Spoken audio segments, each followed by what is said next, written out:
Hello students, dream path academy में आपका बहुत बहुत स्वागत है। आज हम अपना नया कोर्स लॉन्च करने जा रहे हैं जो कि टारगेट करेगा एसएससी यानी स्टाफ सिलेक्शन कमीशन के जो भी एग्ज़ाम्स कंडक्ट होते हैं और 2026 में जो भी एग्ज़ाम्स कंडक्ट होने वाले हैं एसएससी के, वो सारे एग्ज़ाम्स टारगेट करेगा। मेरा नाम निखिल अग्रवाल है और मेरे साथ आप लोग यहाँ पे मैथ्स और रीजनिंग पढ़ने वाले हैं और शुरुआत हम सबसे पहले मैथ्स से करेंगे। तो सबसे पहले हम ये देख लेते हैं कि एसएससी कौन से एग्ज़ाम्स हैं जो कंडक्ट करवाती है। तो हमारा सबसे पहला एग्ज़ाम है कंबाइंड ग्रेजुएट लेवल एग्ज़ाम। तो जैसा कि नाम में आप देख सकते हैं, इसके लिए जो मिनिमम एजुकेशनल क्वालिफिकेशन रिक्वायर्ड है वो है ग्रेजुएशन। अब वो ग्रेजुएशन आप किसी भी फील्ड में हो चाहे बीटेक हो, बीएससी हो, बीकॉम हो, बट ग्रेजुएशन इसके लिए मस्ट है। इस एग्ज़ाम्स के थ्रू जो पोस्ट फिलअप होती हैं वेरियस गवर्नमेंट डिपार्टमेंट्स में, वो होती हैं group B and group C की post. For example ASO in Ministry of External Affairs, auditor in CAG, और इसके अलावा इनकम टैक्स ऑफिसर है, कस्टम्स ऑफिसर, एक्साइज ऑफिसर, ये सारी पोस्ट आती है आपके ग्रेजुएट लेवल एग्ज़ाम्स में। फिर इसके बाद नेक्स्ट एग्ज़ाम आता है आपका combined higher secondary level exam. Higher secondary level that means इसके लिए जो मिनिमम एजुकेशनल क्वालिफिकेशन रिक्वायर्ड होगी वो होगी क्लास 12th की। एंड यहाँ पे जो पोस्ट जिनके लिए आप अप्लाई करते हो वो होती है यूडीसी एंड एलडीसी, यानी अपर division clerk and lower division clerk. फिर इसके बाद अगला एग्ज़ाम है मल्टीटास्किंग स्टाफ। मल्टीटास्किंग स्टाफ के लिए आपको जो रिक्वायरमेंट है एजुकेशनल क्वालिफिकेशन वो होती है क्लास 10th। नेक्स्ट आता है आपका junior engineer. Junior engineer exam है, ये है जैसा कि नाम में है इंजीनियरिंग पोस्ट। इंजीनियरिंग पोस्ट होती है आपकी सीपीडब्ल्यूडी, एमईएस जैसे मिलिट्री इंजीनियरिंग सर्विसेज वगैरह, तो उसमें जो इंजीनियरिंग की पोस्ट होती है और इसके लिए आपकी एजुकेशनल क्वालिफिकेशन जो रिक्वायरमेंट है वो होती है आपकी बीटेक इन सिविल इलेक्ट्रॉनिक्स या इलेक्ट्रिकल कह लीजिए आप, इलेक्ट्रिकल इंजीनियरिंग, और इसके अलावा होती है मैकेनिकल। ये तीन एजुकेशनल क्वालिफिकेशन, मतलब इन तीनों में से कोई एक क्वालिफिकेशन आपके पास होनी ज़रूरी है अगर आपको जूनियर इंजीनियर के एग्ज़ाम के लिए अपेयर करना है। नेक्स्ट हमारा एग्ज़ाम है general duty constable exam. General duty constable exam जो हमारी सेंट्रल पुलिस फोर्सेज होती हैं उसके लिए रहता है, जैसे सीआरपीएफ, आईटीबीपी। तो इसके लिए जो एजुकेशनल क्वालिफिकेशन रिक्वायर्ड है वो भी क्लास 10th। फिर आता है आपका सीपीओ का एग्ज़ाम। सीपीओ का एग्ज़ाम किस लिए कंडक्ट करवाया जाता है? सीपीओ का एग्ज़ाम कंडक्ट करवाया जाता है दिल्ली पुलिस के अंदर एसआई की, यानी सब इंस्पेक्टर की पोस्ट के लिए, और इसके लिए एजुकेशनल क्वालिफिकेशन रिक्वायरमेंट होती है ग्रेजुएशन। फिर इसके बाद नेक्स्ट एग्ज़ाम आता है आपका stenographer grade C and D. और फिर नेक्स्ट एग्ज़ाम है आपका junior Hindi translator. Selection post जो बाकी की जो भी कोई बची हुई पोस्ट है, ये ऐसी पोस्ट होती है जिनके लिए रेगुलर रिक्वायरमेंट नहीं होती डिपार्टमेंट्स को वैकेंसीज निकालने की। इनकी वैकेंसीज 2 से 3 साल में एक बार आती है। और दिल्ली पुलिस कांस्टेबल और हेड कांस्टेबल एग्ज़ाम, तो इसके लिए भी मिनिमम एजुकेशनल क्वालिफिकेशन रिक्वायरमेंट जो होगी वो क्लास 10th की होगी। अच्छा, अब मैंने ये जितने भी एग्ज़ाम्स लिखे हैं सभी एग्ज़ाम्स के अंदर मैथ्स नहीं आती है आपकी। मैथ्स आपको सिर्फ मिलेगी CGL, CHSL, MTS, general duty constable, CPO, और इसके अलावा आपकी रहेगी सिलेक्शन पोस्ट के लिए एंड दिल्ली पुलिस कांस्टेबल के लिए। तो अब हम एक एक करके सभी एग्ज़ाम्स का पैटर्न चेक कर लेते हैं और हम ये देख लेते हैं कितने नंबर ऑफ क्वेश्चंस कौन से सब्जेक्ट के आते हैं इसमें। तो सबसे पहले हमारा एग्ज़ाम आता है सीजीएल। सीजीएल का टीयर 1 यानी प्री एग्ज़ाम, प्रिलिमिनरी एग्ज़ाम, जिसमें कि सबसे पहले आपके पहला सेक्शन जो होता है पार्ट 1, उसमें आपके 25 questions 50 marks, that means her question के लिए 2 मार्क्स। फिर आता है आपका जीके, वही 25 क्वेश्चंस 50 मार्क्स, इसके लिए भी आपके 2 मार्क्स मिलते हैं पर क्वेश्चन। फिर थर्ड आपका है क्वांटिटेटिव एप्टीट्यूड। क्वांटिटेटिव एप्टीट्यूड मतलब मैथ्स में वही 25 questions 50 marks, that means 2 marks का एक क्वेश्चन। और लास्ट सेक्शन है आपका जीके। जीके वो इंग्लिश, इंग्लिश में आपका रहता है grammar as well as vocabulary. 25 questions 50 marks. That means ये ओवरऑल एग्जाम आपका प्रिलिमिनरी एग्जाम 200 मार्क्स का होता है, जिसके लिए आपको टोटल 1 घंटे का टाइम मिलता है। तो इससे आप अंदाज़ा लगा सकते हैं कि एक क्वेश्चन के लिए आपको पूरा 1 मिनट भी नहीं मिलता है। अच्छा, ये तो हुए आपका एक क्वेश्चन कितने मार्क्स का है। अगर कोई क्वेश्चन आपने गलत अटेम्प्ट किया तो इसका आपका डिडक्ट होता है 0.5 मार्क्स पर क्वेश्चन। फिर प्रिलिमिनरी एग्जाम के बाद, एक बार प्रिलिमिनरी एग्जाम आपने क्वालिफाई कर दिया, देन आपका नेक्स्ट स्टेप जो आता है वो आता है सीजीएल का मेंस या टीयर 2 एग्जाम। टीयर 2 एग्जाम 2021 से पहले जो एग्जाम होता था उसमें सिर्फ और सिर्फ मैथ्स और इंग्लिश पूछी जाती थी, बट 2021 के बाद से एसएससी ने ये पैटर्न पूरी तरह से चेंज कर दिया है। अब यहाँ पे हर एक सेक्शन से क्वेश्चन पूछे जाते हैं, maths, reasoning, English and GK, as well as आपका सेक्शनल टाइमिंग और सेक्शनल कट ऑफ भी इंट्रोड्यूस कर दी है एसएससी ने। तो सेक्शन 1 जो होता है आपका, उसके लिए आपको 1 घंटा मिलता है, जिसमें 30 क्वेश्चन आपके मैथ्स के होंगे, 30 क्वेश्चन रीजनिंग के होंगे। प्रिलिमिनरी एग्जाम में प्री में आपका जो क्वेश्चन होते थे वो 2-2 मार्क्स के होते थे, बट यहाँ हर क्वेश्चन 3-3 मार्क्स का है, यानी आपका सेक्शन 1 जो है 180 मार्क्स का बनता है। सेक्शन 1 के लिए आपको मिलेगा 1 घंटा मिलेगा। सेक्शन 1 का टाइमिंग खत्म होने के बाद ही आप सेक्शन 2 के लिए जा सकते हैं, उससे पहले 1 घंटा से पहले आपका सेक्शन 2 अपीयर नहीं होगा। सेक्शन 2 में इंग्लिश के 45 क्वेश्चंस एंड जीके के 25 क्वेश्चंस, तो यहाँ भी आपके टोटल 70 क्वेश्चंस होते हैं, 3 मार्क्स का एक क्वेश्चन, और यहाँ पे आपके 210 नंबर का ये सेक्शन 2 होता है। अच्छा, इसमें अब इसके बाद सेक्शन 2 की टाइमिंग भी 1 घंटे की होती है। उसके बाद जो नेक्स्ट आपका सेक्शन आता है वो आता है computer test, computer knowledge test, जिसमें आपके बेसिक्स चेक किए जाते हैं अबाउट कंप्यूटर्स, जैसे वेब ब्राउजर्स की नॉलेज है, एंटीवायरस की नॉलेज है, देन इसके अलावा आपके एक्सेल की और मतलब माइक्रोसॉफ्ट वर्ड की जो इसकी माइक्रोसॉफ्ट ऑफिस की बेसिक्स आपके चेक किए जाते हैं। 20 क्वेश्चंस होते हैं, एक क्वेश्चन 3 मार्क्स का। लेकिन ये वाला जो सेक्शन है ये आपका क्वालिफाइंग नेचर का होता है। दैट मीन्स इसमें आपको सिर्फ 1/3 मार्क्स गेन करने होते हैं।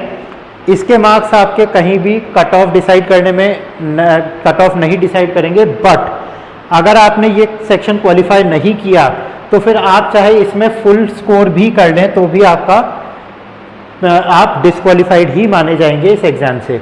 इस सेक्शन के लिए आपको 15 मिनट मिलते हैं, जिसके बाद फिर आपका डेटा एंट्री टेस्ट होता है, यानी कि आपका टाइपिंग टेस्ट होता है। टाइपिंग टेस्ट के लिए भी आपको 15 मिनट मिलते हैं। अच्छा, यहाँ पर एक बात और, प्रिलिमिनरी एग्जाम में आपका एक क्वेश्चन 2 मार्क का था और 0.5 मार्क्स आपके डिडक्ट होते थे गलत आंसर करने के। यहाँ पर एक क्वेश्चन 3 मार्क्स का है और आपका जो नेगेटिव मार्किंग होगी वो होगी -1 की, यानी 1/3 मार्क्स आपके डिडक्ट होंगे हर गलत अटेम्प्ट पे। फिर इसके बाद अगला exam CHSL, combined higher secondary exam, higher secondary level, वही प्री एग्जाम में चारों सेक्शन से 25-25 क्वेश्चन होंगे, 50 मार्क्स का पूरा हर एक सेक्शन होगा, यानी 200 मार्क्स का पूरा आपका पेपर होगा प्रिलिमिनरी प्री का। फिर आपका 1 घंटे का टाइम और वही 0.5 मार्क्स डिडक्ट होंगे आपके हर गलत आंसर पे।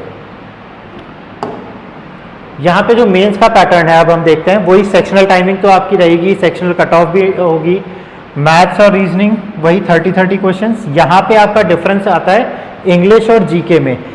सीजीएल के लिए आपका इंग्लिश के क्वेश्चंस थे 45, यहाँ पे आपके क्वेश्चंस होंगे 40, और जीके के क्वेश्चन सीजीएल में थे 25, यहाँ पे होंगे सिर्फ 20। तो यहाँ पे ओवरऑल आपके सेक्शन 2 में 70 की जगह आपकी बार होंगे सिर्फ 60 क्वेश्चंस, यानी ओवरऑल आपके सेक्शन 1 और सेक्शन 2 मिला के 120 क्वेश्चंस होंगे। फिर उसके बाद वही कंप्यूटर नॉलेज टेस्ट 15 मिनट का, और फिर इसके बाद हम आ जाते हैं अपने अगले एग्जाम की तरफ, MTS यानी मल्टीटास्किंग स्टाफ। यहाँ पे नंबर ऑफ क्वेश्चंस आपके कम हो गए हैं, आप देखें CGL और CHSL के मेन प्रीलिम्स में आपके क्वेश्चन से 25 हर सेक्शन से, यहाँ पे आपके मैथ्स और रीजनिंग से आपके क्वेश्चंस कम हुए हैं, 5-5 20-20 क्वेश्चंस आएंगे यहाँ पे, वही यहाँ पे 3-3 नंबर के क्वेश्चंस रहेंगे अब। फिर आता है आपका जीके एंड इंग्लिश में वही 25-25 क्वेश्चंस होंगे, और इस पूरे के लिए CGL और CHSL के लिए आपको 1 घंटे का टाइम मिल रहा था प्री में, बट यहाँ पे आपको टोटल टाइम मिलता है 90 मिनट्स का।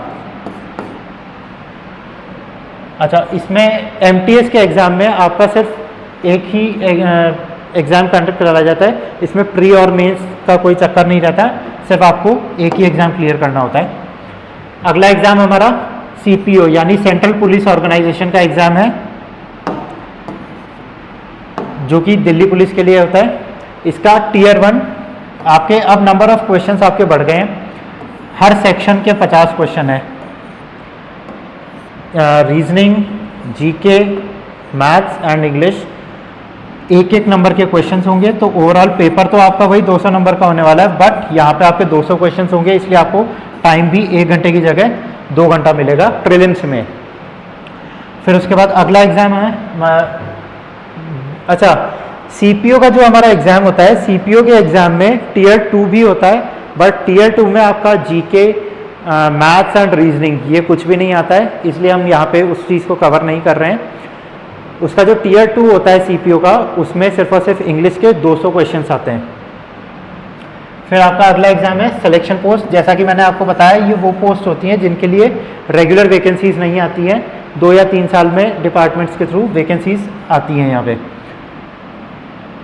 वही 25 questions from each section and 50 marks का हर सेक्शन रहेगा। टोटल आपको 60 मिनट्स मिलेंगे और एक क्वेश्चन का आपका 0.5 मार्क्स डिडक्ट होंगे। यहाँ पे सिलेक्शन पोस्ट का जो एग्ज़ाम है, उसके लिए भी प्रीलिम्स और मेंस का कोई चक्कर नहीं है, सिर्फ और सिर्फ एक ही एग्ज़ाम होता है। लास्ट जो एग्ज़ाम हम कवर करने वाले हैं SSC दिल्ली पुलिस का एग्ज़ाम, दिल्ली पुलिस कांस्टेबल के लिए। इसमें नंबर ऑफ क्वेश्चंस आपके GK से रहेंगे 50, रीजनिंग 25 क्वेश्चंस, मैथ्स 15 क्वेश्चन और लास्ट में आपका कंप्यूटर नॉलेज है। यहाँ पे आपका इंग्लिश का एग्ज़ाम नहीं होता है, इंग्लिश नहीं आती है आपके इस एग्ज़ाम में। बेसिक्स से किए जाएंगे वही कंप्यूटर के 10 क्वेश्चंस 10 नंबर के। तो ये आपका ओवरऑल जो एग्ज़ाम होता है, ये भी होता है आपका 100 नंबर का और टोटल नंबर ऑफ क्वेश्चंस भी आपके 100 होते हैं। यहाँ पे आपको टाइम काफ़ी मिल जाता है, 90 मिनट्स का टाइम मिलता है। एक ही लेवल है, इसमें प्रीलिम्स और मेंस अलग अलग नहीं रहते हैं। अच्छा, अब ये इससे पहले कि हम सिलेबस चेक करें कि हम क्या क्या टॉपिक्स पढ़ने वाले हैं, उसे तो हम सबसे पहले ये देख लेते हैं। इस 2 वो रहेंगे, सेक्शंस रहेंगे। पहला सेक्शन हम कवर करेंगे सबसे पहले अरिथमेटिक का। अरिथमेटिक के बाद आपके आएगी एडवांस मैथ्स। तो अरिथमेटिक के जो हमारे टॉपिक्स रहने वाले हैं वो होंगे percentage, ratio proportion, average, interest दोनों ही तरह के, simple interest and compound interest, यानी साधारण ब्याज और चक्रवर्ती ब्याज। फिर आपका आता है प्रॉफिट एंड लॉस, डिस्काउंट जैसे मतलब लाभ और हानि और छूट, partnership business, mixture and allegation, time and distance, time and work, LCM and HCF। ये सारे टॉपिक्स आपके रहेंगे अरिथमेटिक के। अच्छा, जो अभी हमने एग्ज़ाम पैटर्न्स चेक किए हैं, वो सिर्फ वो एग्ज़ाम पैटर्न्स चेक किए हैं जिनमें मैथ्स रिक्वायर्ड है। इसके अलावा बाकी जो JHT और जूनियर इंजीनियर के जो एग्ज़ाम्स हैं, वो हमने एग्ज़ाम पैटर्न्स उनके कवर नहीं किए हैं। तो ऐसा मत सोचिएगा कि वो हम कवर नहीं करने वाले हैं या उसके लिए हम नहीं पढ़ाने वाले हैं। मैथ्स उसमें रिक्वायर्ड नहीं है, इसलिए हम उस चीज़ को अभी कवर नहीं कर रहे हैं। इंग्लिश में जब इंग्लिश क्योंकि उन एग्ज़ाम्स में आती है, तो जिस टाइम जब आपका इंग्लिश का लेक्चर चालू होगा तो वो एग्ज़ाम पैटर्न्स भी हम आपको बता देंगे। फिर आपका अरिथमेटिक अभी हमने देखे थे। अरिथमेटिक खत्म होने के बाद आपका हम शुरू करेंगे whole number, advance maths. Advance maths के जो टॉपिक्स रहेंगे आपके होल नंबर, डेसिमल यानी पूर्णांक, दशमलव, फ्रैक्शंस मतलब भिन्न, रिलेशनशिप बिटवीन नंबर्स यानी नंबर्स के बीच में क्या रिलेशन रहता है। इसमें कुछ आइडेंटिटीज़ भी हम कवर करने वाले हैं, जैसे स्क्वायर नंबर्स भी होंगे, क्यूब्स भी होंगे, या इसके अलावा और भी कोई आइडेंटिटीज़ है जैसे a+b whole square, a-b whole square, वो सारी चीज़ें हम इसमें कवर करने वाले हैं। तो इस पूरे चैप्टर का जो नाम होता है वो होता है आपका नंबर सिस्टम या संख्या प्रणाली। अगला जो टॉपिक है उसके बाद हम करने वाले हैं वो रहेगा बेसिक एल्जेब्रिक आइडेंटिटीज़, जो कि आपने स्कूल टाइम में पढ़ी होंगी, यानी बीजगणित। फिर इसके बाद अगला चैप्टर रहेगा आपका ग्राफ्स ऑफ लीनियर इक्वेशन, यानी रैखिक समीकरण रहेगा आपका, जैसे एक्स और आपने कभी कोऑर्डिनेट ज्योमेट्री पढ़ी होगी स्कूल टाइम में, तो एक्स और वाई दो तरह के कोऑर्डिनेट्स रहते थे, फिर 1 2 3 इस तरह से,